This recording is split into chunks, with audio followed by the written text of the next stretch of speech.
Yes, Jose Mourinho. Mm-hmm. At again. Well, he was asked before the Juve Roma game. Don't forget that the Turin Juve fans hate him over his Inter days. Yeah. And they're booing and jeering him, and he obnoxiously held up 3 fingers to the crowd to remind them of the treble he won in 2010. Sounds familiar. Yeah. So he was at it again. But before the game, he was asked about the Newcastle job. And he said, on Newcastle, I don't have anything to say. Absolutely nothing to say. He would go on to say, the only thing I can say is that for many, many years, I worked with one of the most important figures in the history of Newcastle, Sir Bobby Robson. Oh, fuck at Barcelona, off. of course. For anyone who doesn't know, when he was a translator at Barcelona. And so because of that, I've always had a bit of an emotional connection with that city and that fan base. Fuck off. This guy. But it's nothing more than that. I'm here. I'm really happy to be here. I'm 100% focused on the Roma project. I mean, this is why Mourinho stays relevant, because he's very good. He's never too far away from stirring the pot. You know what I mean? He's done pretty well at Roma. Yeah, I think he has 5 wins in 7 games, which is pretty good considering where they finished last year in the conference, the Europa League conference, Europa Conference League. In the conference cup, or what the name is, it's that's what they were basically Tottenham last year. So they had a good run. Yeah, he's like that boyfriend who gets caught cheating. It's like, listen, I'm changed, okay? Yeah, I'm gonna be different now. It's gonna be and different. then he goes back to manager fuckboy every time. It's like, listen, I can't deny you're attractive. But I'm with someone. Am I attracted to you? Yes. That's all I'm saying. Look, is that so wrong? Newcastle's going to make him act up. No, honestly, that is nonsense. Nonsense. All nonsense. But listen, I've been on that road before. Nonsense. Fucking nonsense. Why should we accept somebody talking nonsense? Like, what would you say? Just why are you talking nonsense about us? Why are you talking rubbish? Hello, everybody, and welcome to a No Nonsense podcast with Cahill and Will. We are back for Premier League action. Ollie at the wheel, but for how much longer? Are his days finally numbered? Is it getting that point now we can't just ignore that he's such a nice guy and all that stuff? Is it time to drop the axe? It was incredibly... I saw people joking about it, but it was the first time I think I've seen a game end where he didn't smile at the camera immediately, even after getting bet. So I think even he's feeling it now. Definitely. He looked very sad. Sad man after the end of the game. The tide has turned. Because for a while there he had... I was thinking earlier, when did it turn on him with United fans? Because I think a lot of United fans kind of liked him. Definitely the Europa League final. That was when people were like, this guy sucks. Well, this is what we said before, that they had a hard run of games coming. Yeah. Typically, that's when he turns it around. Yeah. You at least expect. He pulls 4 wins in a row out and everyone's playing great. And, he had Rashford back today, which I thought this is what's going to happen. He's going to score a hat-trick now, and it's have nothing to do with Ollie. He's still going to Solskjaer. Yeah. But it's going to save his job again. And he did score, but it wasn't enough. Every goal was a wonder goal. Maybe the last Leicester goal was a bit of a fumbly tap-in, but the rest of them were all unbelievable finishes at the very least. Tielemans one was insane. I had to look at it a few times to understand what happened even. It scooped high. How do you lob a keeper from that angle, with that kind of force? I don't know. Greenwood was a great finish from him as well. I couldn't help but notice you're tweeting over the weekend, Will. You had the bold claim that he'll be top scorer at United when it's all said and done. Do you believe that? Yeah, I do think so. Because I think he's fucking... I don't think like Rooney was much better than him at this age. I think like he's fucking banging in goals.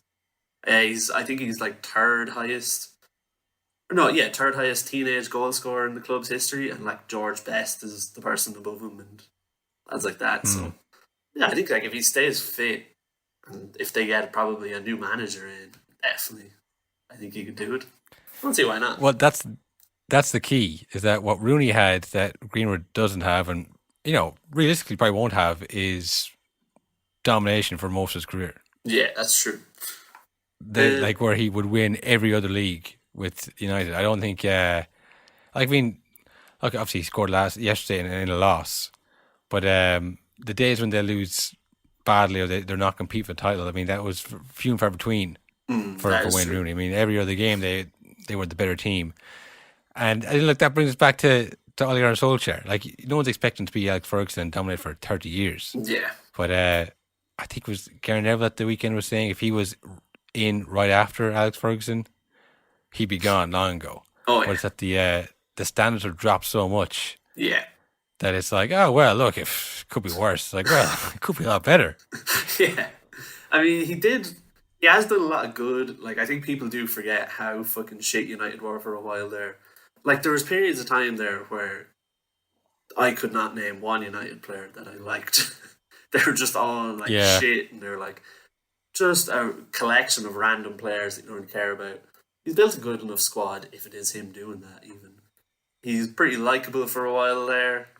And he got a lot of good moments, but yeah, I think it's just he's got as far as he's going. He's hit his ceiling.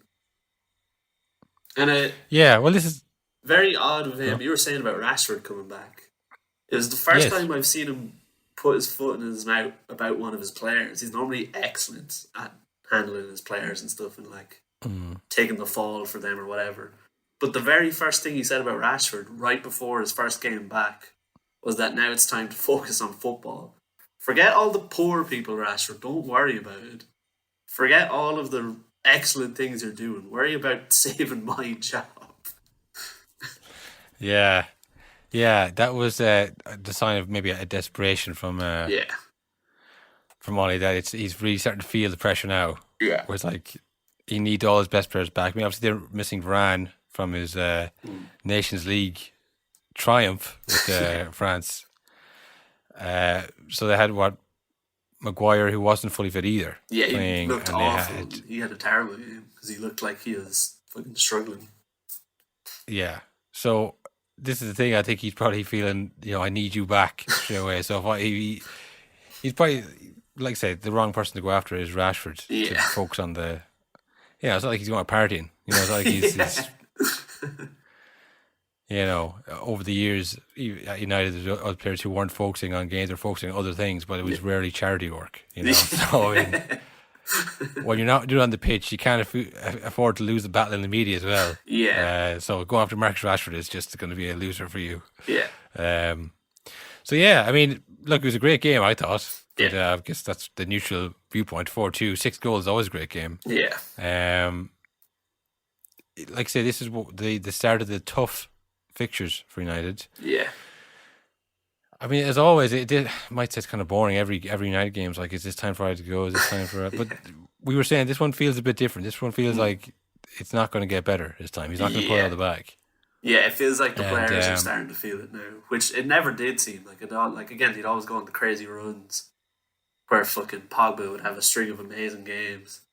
I mean, Pogba was shit in that game, and then after the game, he was talking about how, like, basically just saying, like, the way they're playing isn't good enough, and this time, normally they always say that shit, like, the whole, like, oh, we'll bounce back and we're united and all this.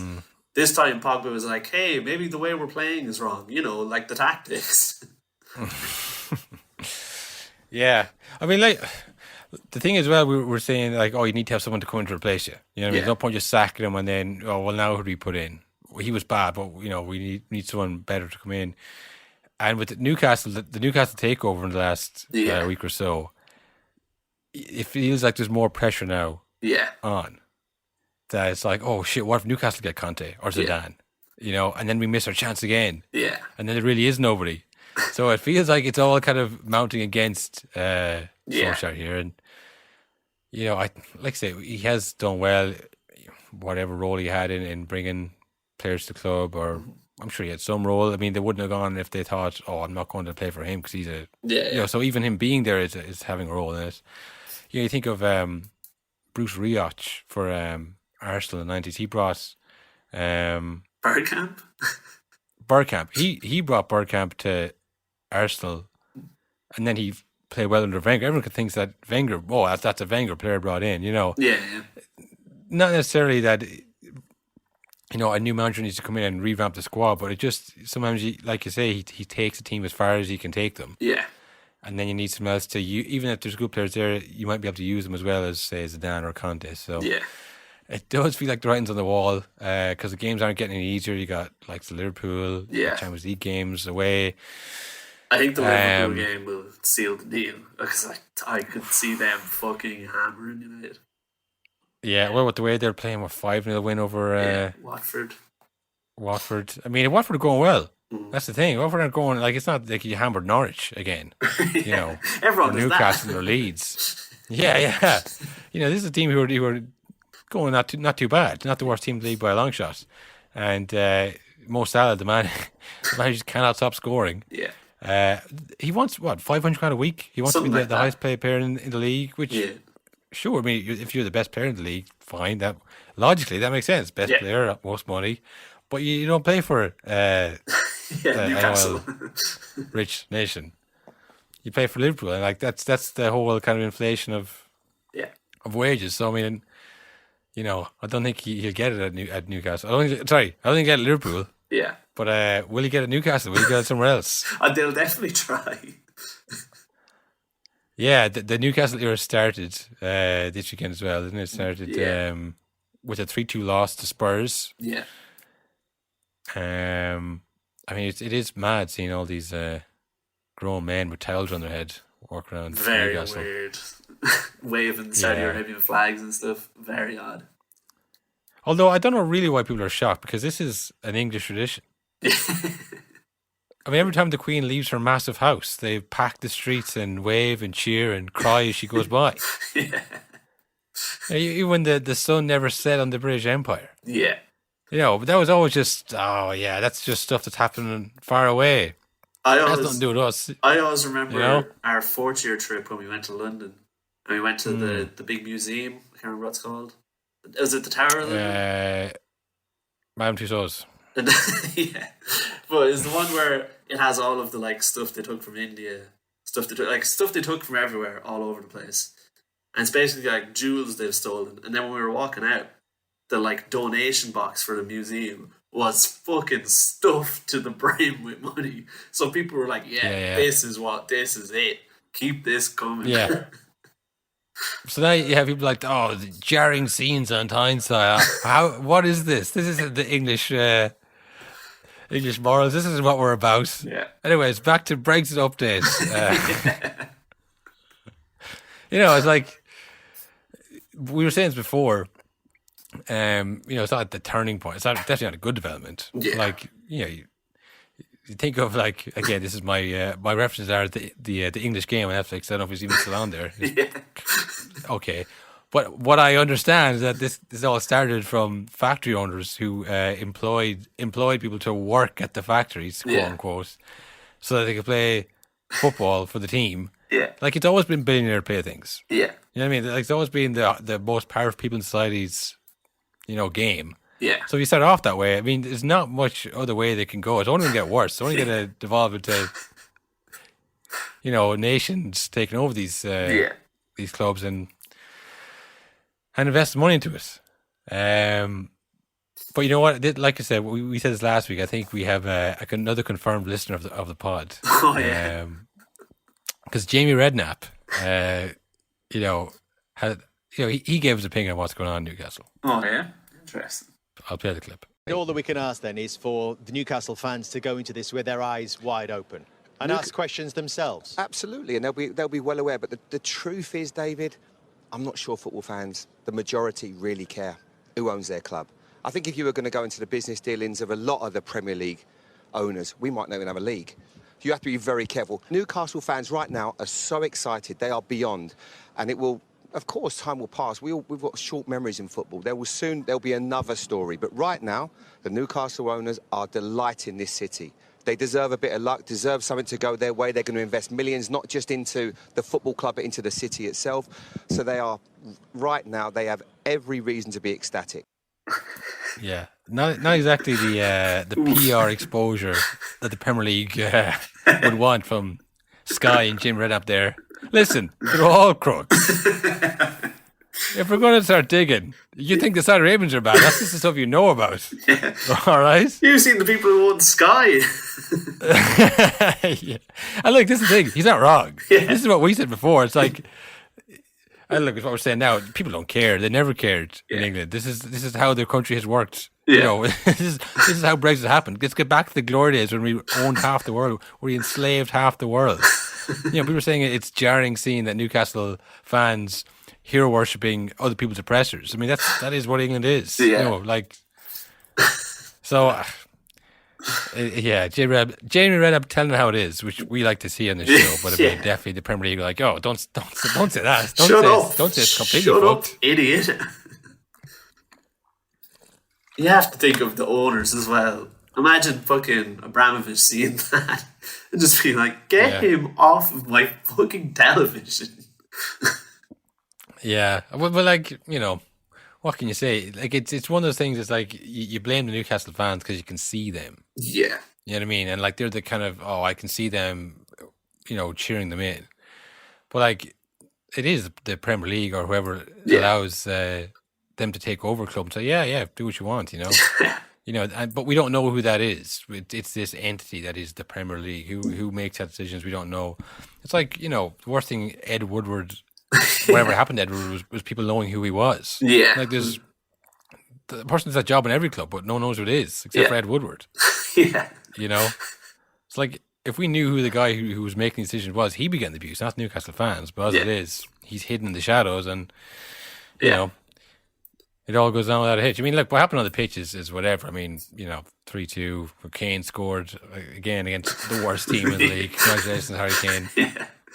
He's having a real... I hope you're happy. Real blockbuster season for him. Yeah, and, you know, offside was offside. I mean, you know, I think the goalie stopped halfway. Who knows? Who knows what happened? You know, but look, they all count. Also, no respect, no honor. I mean, what did happen on the pitch was someone nearly had a heart attack in the stand. I think yeah, had a heart attack in the stand. I think so. Yeah, and it was Sergio Reguilon who went over to the ref and stopped the game. Because you know, it was one of the things that happened. You know that when a streaker comes on, they don't show what's actually happening. Yeah, so it's hard to tell exactly. It's like, oh, is a player gone down? Is you know, but it was some in the crowd. And then the result, I mean, they were saved. They were in a, I think not good condition, but they're all right. They didn't die in the stands. And then Reguilon and Dyer got joint man of the match for saving the person's life. Do you think Dyer is the first person to get man of the match and score an own goal? Definitely, 100%. I think so. Yeah. Do you think he'll be happy with the man of the match? It was like one of those kind of that's a nice little touch there from Sky, because you know some things are bigger than football. Yeah. You know, not the Newcastle takeover. That's bigger still. That's bigger than it's big football. Yeah. But look, own goals, you know, bad performances over the last 3 years, doesn't matter. Give him man of the match, because you know some things are bigger than this. Will. What I mean, I just thought it was like it's a weird kind of a thing. It's like where do you draw the line? Like they make up these fake things that they stand for, like the rainbow laces or the you know standing against racism or whatever. And oh no, we're really serious about this. And like this is another one because, and again, it's because someone else mentions this. Yeah, you know, like the Ericsson thing, obviously during the Euros, where he had the heart attack on the pitch and everyone saw it. It was horrific and it was very scary. You know, so when it happened at the Premier League games, like oh well, we better give the man the match. You know, to say that it's not about the football at the end of the day. While the Newcastle owners are being showed in the crowd, like it's just like you don't actually care about any of this stuff. It's all PR for you. Yeah, it's all just PR. That whole game was bizarre. Yeah, even John Joe Shelby's cameo coming on and getting sent off with 2 yellows. It was just like so crazy. I did see a comment that was like, Finally, we have owners with enough money to get John Joe Shelby that brain surgery he desperately needs. Oh, fuck. Oh, God. Yeah, I was surprised to not see Jeffy starting. I thought he was being good for... I mean, did you not see him against Qatar? I mean, come on. I thought they would have loved that against Qatar as well. Yeah, of all teams, you know. But not did he get on? Even I think maybe Jeff Hendrick got on, but yeah, it'd be nice for Jeff Hendrick to be starting and playing when they get Coutinho in January. Yeah. You know, you don't want to be the player who's not. You don't want to be one of the ones that's down on the list of the replacements. You'll get replaced eventually, but you don't want to be the first to go. Yeah, you want to get a bit of experience playing at a really good level. You know, maybe win a Carabao Cup or something. Yeah, something like that. You know, but if he's on the bench, I mean, you can have all the best players in the world. You won't be able to get that experience and pass it on to his other Irish teammates. Yeah, what else do we have then? We had Man City beat Burnley again. Yeah. No surprise there. The only surprise it wasn't more, honestly. Usually it's a 5 or 4-0 because they've managed to stop that a bit. What else do we have then? Chelsea scraped by a savage fucking Brentford. Yeah, Brentford are definitely the best promoted team this year, aren't they? Yeah, easily. It's them, Watford, and Norwich. It's not Norwich. That much. But yeah, Brentford had a very good game against Chelsea. One of those ones where they'd be unlucky to not get something from the game. Well, yeah. Now Chelsea had a few chances. I think Timo Werner maybe had 1 or 2 chances. Doesn't sound like him, but I think he was in amongst the action, but not really at the end of it. Another game, but not much from Lukaku. It's been a while now. Yeah, and there's a lot going on everywhere else that he scored 1 or 2 goals. I think we just score early. That's the key. Yeah, because then people are like, he's done it. He can do it. He's just going through a bad spell. If you start off with a bad spell, it's like, can he do it? We haven't seen it. You know, but once you do it, you get a breakout. It goes a few more games now. They might start questioning it, but what usually happens is they question the manager because we've seen him do it. So it must be up to you. You're the one who's fucking him up.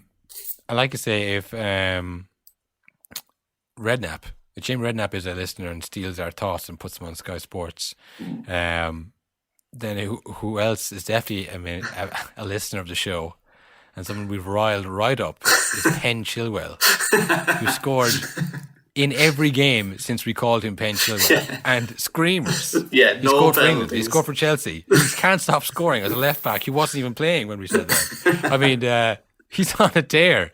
He's shown us, Will. Is he the best left back in the world right now? He's up there. He has to be up there. How can he not be up there?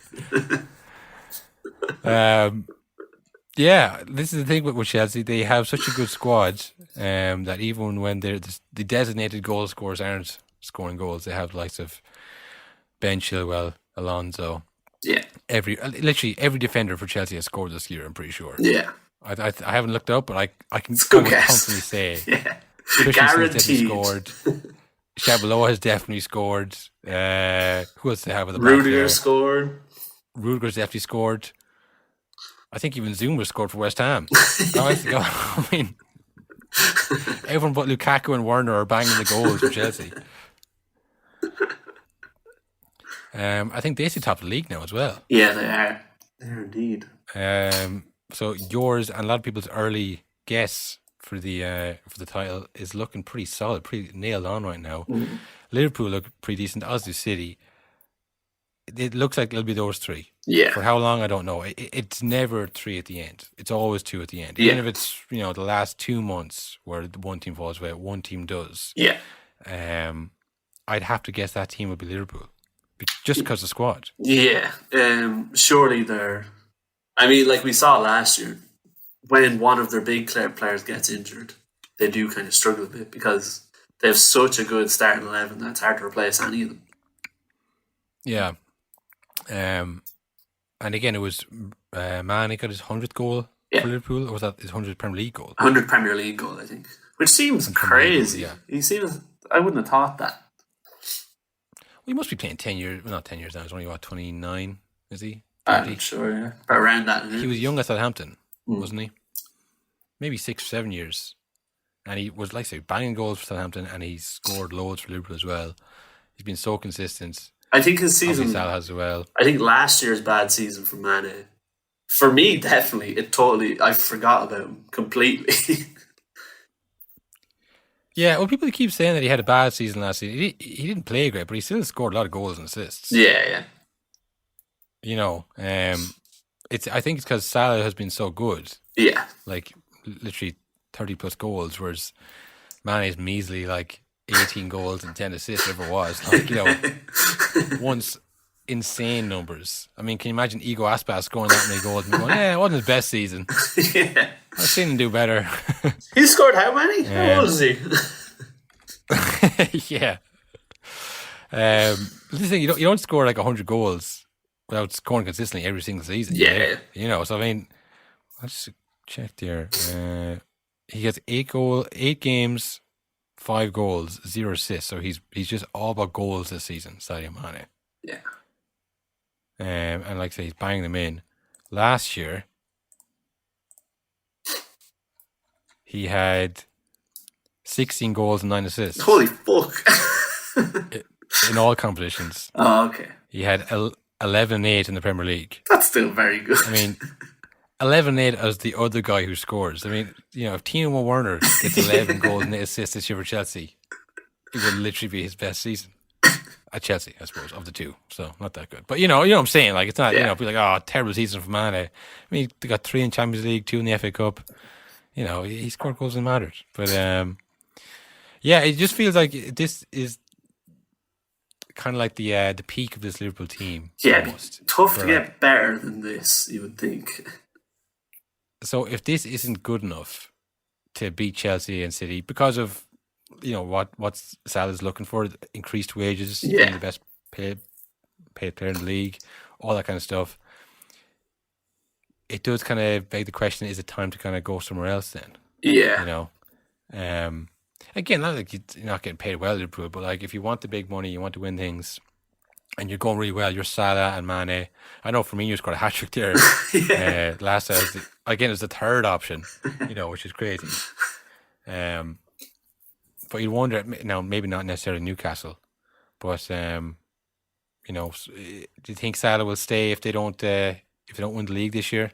I mean, the fact that he's not staying yet, like signed anything, I think he's gone, surely. Because, like, he has to know by now.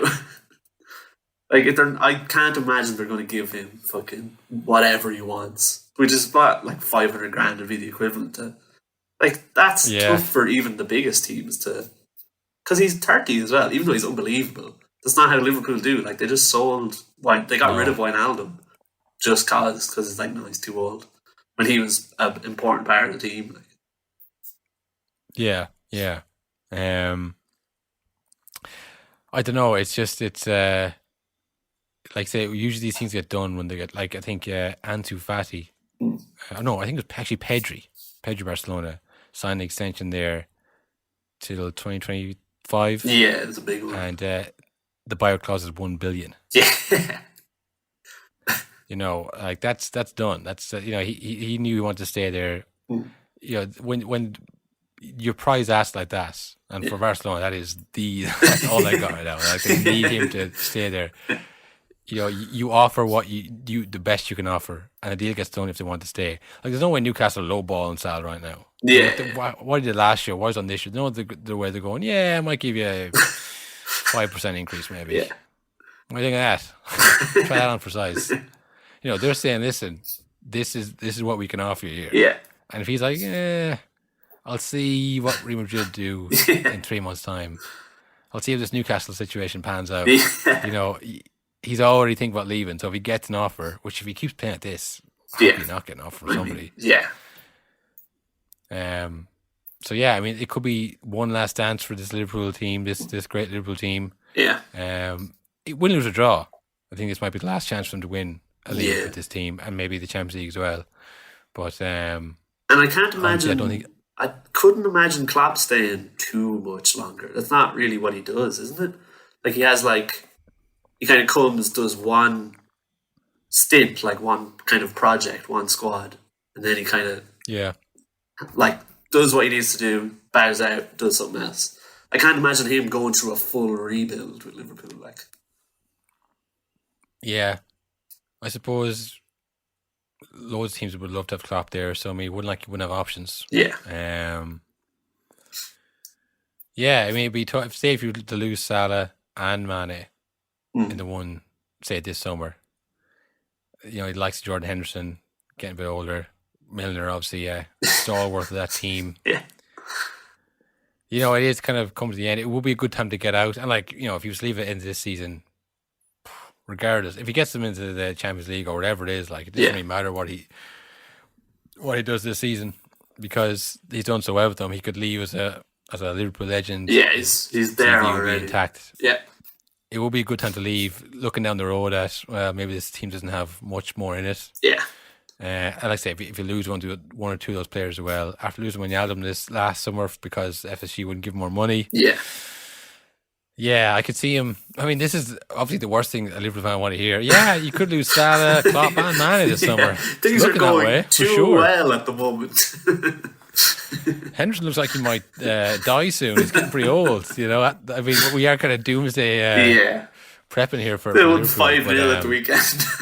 Yeah, it's literally after 5-0. But it's just honestly, and this is the thing. It's because of the looming monsters that are like Man City and Chelsea and Newcastle now as well. It's like, if you're Klopp, you have to look at another road. I can't compete with this. Yeah, this is not this has been an unbelievable team he's put together. I think of Salah was a Chelsea reject. They've built this league-winning team around the likes of Salah based on Chelsea's overspill. It's insane. Like your man who scored there for Southampton the weekend, Bruja, a Chelsea loanee. Yeah. Another one. This is the power that these other clubs have versus Liverpool, and that the fact that they're one of the favourites to win the title this year is a credit to Klopp, it's a credit to all those players, but it just, you can't see it going on forever. Yeah. I don't know actually if you saw during the week the Norwich manager talking about Billy Gilmore, who's on loan there, and he said I think Chelsea were complaining that he's not getting enough minutes. And the Norwich manager said, I'm not in the business of developing other teams' players. Why'd you loan him then? Well, if he's up doing well. Yeah, but it's just, I couldn't believe that. I thought, what happened to Billy Gilmore? Remember last year, he was ripping it up. He did well for Scotland when they beat England 0-0 in the Euros. Yeah, classic. Stages. All time. I think it's maybe a little bit overhyped how good Billy Gilmore was. They started off the season and were getting pumped. Yeah, that's true. Now listen, I'm saying it's all Billy Gilmore's fault, but you can't just say, look, Billy Gilmore is the man. We got to stick with Billy Gilmore. He's a Chelsea loanee, for Christ's sake.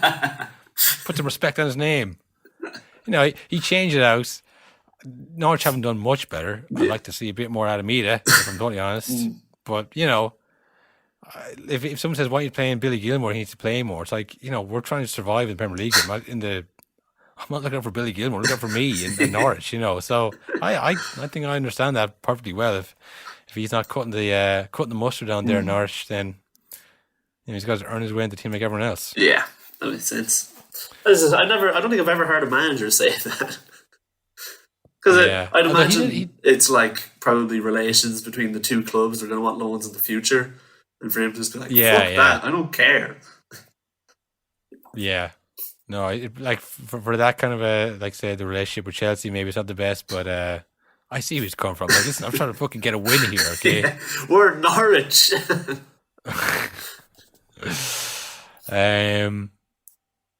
What else was there? Any other?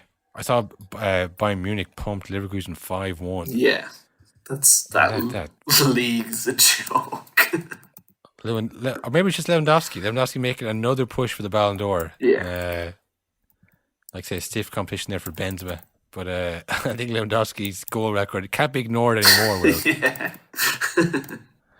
Should have won last year. He's kind of trying to make up for it. He must be bought into another record this year. Oh, I'm sure. Surely some kind of record will be broken by Bayern and then Lewandowski again. I suppose the other thing we have to talk about is our boys in Greece, Will. The bandwagon wheel. It's not going well. I mean, look, it was up to the wheel to pick the team. Okay, we didn't pick the team. The dreaded cursed wheel. It's hard to have any kind of connection to this team when they keep fucking losing. They are currently dead bottom in the league. I'll say it. We're dirt. We're fucking dirt. I mean, I don't know what the fuck was going on with this TV deal, this TV, nonsense at the start of the season, but it just affected us. Well, we haven't been the same since. We never should have gotten rid of Lopez as manager. Didn't need to. Well, it hasn't made much difference. It hasn't made much difference. We lost to AEK Athens at the weekend. Our Athens rivals, I think. Well, we're in the same city anyways. It has to be. Well, I don't know if they hate us, but I hate them. Yeah. So that's enough for a rivalry. Okay, look, we got a little match report here. Yeah. From the game, 3-0 loss. Neither the interruption due to the Nationals nor the change of coach affected AEK, which, as in the previous match, scored 3 goals. Then its victim was Panathinaikos in Agrino. They won 3-1. While on Sunday, Atromitos, without a win in Oaxaca, with 3-0, the Yellow Blacks of Jankinis now, based on the difference in quality, reached a relatively easy victory against the Atromitos of Parachos, which I guess is our nickname. That's us, baby. The Atromitos of Parachos, who did not have Kyriakis Papadopoulos and Karatalis at their disposal. So, I mean, look, they're getting our excuses in force. That's how they feel bad for us. They're giving us excuses. Yeah. This is on their website. This is their report on the game. The 41-year-old coach gave the opportunity in his debut to make their first appearance with the Yellow and Blacks, Rota and Mitroglou, MVP of the game, Mitroglou, while he restored Geftic to his original form, leaving on the bench Javela Michelin Mandalo Armabrat. Hell of a name. Despite the mood for high pressure, AEK did not threaten and took the lead. They weren't threatened. It's just, Google Translate. They did threaten. They obviously. AEK were not threatened and took the lead in the 24th minute after an individual effort by Garcia, who turned to the forgotten Araju, who opened the score. It goes on for some time. It's describing all the key moments of the game. All you the get the picture. Goals and the Yeah. There was no substantial reaction from the guests who collapsed in the last quarter. We collapsed, Will. No substantial reaction. No signs of life anywhere. Story of our lives. In the 78th minute, Chuber executed a well-aimed penalty for the 2-0, but a lot was done until it was written on the bright board. First, the end of the sentences was attributed to characteristics, delay and intervention on the VAR in a clear overthrow by Armbrat by Galavo. It was a clear overthrow by Armbrat by Galavo, Will. A clear overthrow. I have never seen a clear overthrow in my life. Were we at home in that game? Were we at the home of chess and wrestling, as our Wikipedia says? No, we were away. This is a tough away game. I get the overthrows in our stadium, but in yours, there's no place for it in the beautiful game. Clear overthrows. I mean, thank God VAR was there to intervene. Where else was it? Chuber's shot was blocked by Perisic, but Vranjes took the rebound, sending the ball into the net. However, no goal was scored after 2 AE players were entered the area before the execution of Zuber. I hope this is clear to people. I have literally no idea what's going on in this game. Well, let me finish. If I clear up in the last few sentences. Who the second time was in the white ballot did not make a mistake. The goal that technology was deprived of runs by technology. The Bosnian Serb scored 2 minutes later with a header on the first post after a corner by Mandalos. So I guess we're saying he was denied by VAR, but the Bosnian Serb was not to be denied, and he came back with a header after a corner by Mandalos. Yeah. So it's clear as day. Yeah. What happened? The Macedonian referee, I think, wasn't to blame in this one. Will usually I looked for someone to blame, but yeah, bottom of the Super League. You know, we were thinking about going over to a game. I don't think it's going to be that hard to get tickets to this one. I think we could probably walk right in there. It's so bad right now. Well, look, on to other European action. On to more exciting European games. Champions League's back this week, folks. Always a good watch. Any good games, Will, coming up? We've got PSG versus Leipzig tomorrow at 8. We've got Atletico versus Liverpool, which will also be good, surely. Inter versus Tiny TD Sheriff. Ajax Dortmund. United are playing Atalanta in what could be Ole Gunnar Solskjaer's last game, I could see. The farewell match. Yeah. Zenit Juventus. That's about it, really. Not much. Some good ones, but again, it's the group stage. The group stage is a weird one because it's like, well, you know the good teams are going to go through somehow. It's very rare they don't. They often do. They often do. You know. But yeah, we'll be back probably Wednesday or Thursday maybe with a Champions League update. Yeah. And yeah. Was there anything else then, Will, that we want to forgot to mention maybe? Benjamin Pavard, French player. Bayern. French, yeah. Bayern. He said, had an interesting quote there I just saw. Great coaches put me at right back because they have confidence in my abilities. It's not because my beautiful eyes or my hair. On paper, you may think Pavard is perhaps less sexy than Hakimi or Alexander Arnold, but I think defensively I'm better. What the fuck is he talking about? Did someone bring that up to him? that he's slept his way at the top. Yeah. Pavard, a question about your rumours about you being the sexiest left back. I've answered this enough times. I'll answer one more time and that's it. Look, we know I'm not as sexy as Hakimi or Trent Alexander-Arnold. Everyone knows it. That's unbelievable. Because I don't get taken off in the Nations League final. Not sexy enough. Yeah, he got put on for actually a pretty sexy, the Leon captain. You know, he had that. He was a pretty sexy man. But does he mean like sexy style, or is he did say beautiful eyes? He said beautiful eyes seemed to mean and sexy hair, style. so I think he literally means his looks. That's unbelievable. And yeah, that's up there. And with, why Hakimi and Alexander-Arnold? He doesn't play for either of those teams. Alexander-Arnold, is he particularly sexy, Colin? I don't know. I mean, I've seen some of the Snapchat messages. I mean, he seems like a bit of a playboy, but allegedly. Yeah. That's. No, honestly, that is nonsense. Nonsense. All nonsense. But listen, I've been on that road before. Nonsense.